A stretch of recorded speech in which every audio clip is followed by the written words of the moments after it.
All right, so the compound butter we're making today is going to be a garlic, lemon, and caper compound butter. Really though, any flavors you like, any herbs out of your garden you can incorporate into this dish. You'll get the idea as we go. But this time we're going to kind of use garlic, shallots, capers. I got a little parsley and tarragon here. So we're going to just kind of cook these shallots and garlic a little bit. I got some fresh butter, melt that down a little bit, throw in our shallots, some of this garlic, and we don't want to cook this very much, especially with garlic. You never want to let it get brown. Once it gets a little brown, the flavor changes. It's just a little too strong. So just sweat it for a couple of minutes, soften it up a little bit. We're going to throw in our capers. I did chop those up a little bit. Toss those in. All right, I'm going to hit it with a little salt and pepper. We do have salt in those capers, but a little more is going to kind of help flavor our fish later.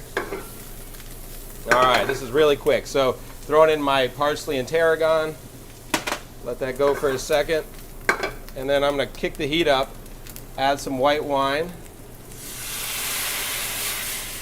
All right. And what we're going to do is cook this wine down. We want it to be kind of syrupy, because what we're going to do is take this and incorporate right into some room temperature butter. And then you just kind of roll that into a log, store it in your fridge, store it in your freezer, and whenever you're ready for it, you cut a slice, melt it right on top of a piece of fish. It's a sauce. It's ready to go instantly anytime you need it. All right, our mixture of garlic and capers and shallots and herbs is cooled off. Really important it's not too hot, because we don't want to melt our butter. We're making this compound butter. Last thing I want to put in there is a little bit of lemon. If you have some sort of a zester, a little bit of that lemon zest really will make it pop. So we're going to throw a little bit of that in there. Go ahead and squeeze in a little fresh lemon juice. All right, so now we can take all this and we're going to incorporate it right into this butter.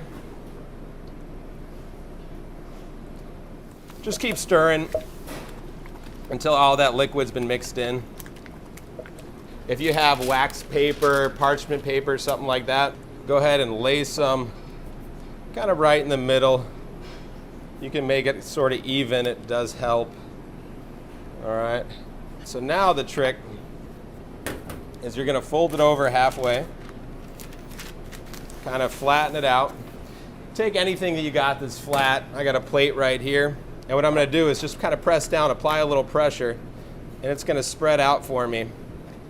And I'm going to make a nice little log. Okay, I can roll it up, twist these ends a little bit. It'll last easily a month. Even fresh basil, for some reason, if you get into the butter immediately, it keeps the oxygen off of it. It'll stay green indefinitely. So those fresh herbs, really, you can preserve them for a long time in this kind of compound butter. You put it in the freezer, it'll last for months. So anytime you're ready for it, it's ready for you. More information about the great food at GW Finn's restaurant can be found on their website at gwfinns.com. Like the Big Chill, the Big Easy, the Big Top, or the Big Apple, here we do the Big Fish. It's about the adventure and experience of fishing as much as it is about trophies and limits. Now, fishing information for Southeast Louisiana is key here, but we will bring you recipes and other content related to the lifestyle that goes with the big fish. So please subscribe, like, notify, comment, share, and all the things that are part of the YouTube universe. We're going to get better at adding new content every week and want to know what you think. Appreciate you checking us out. Let us know what you want, and we'll do what we can to make it happen.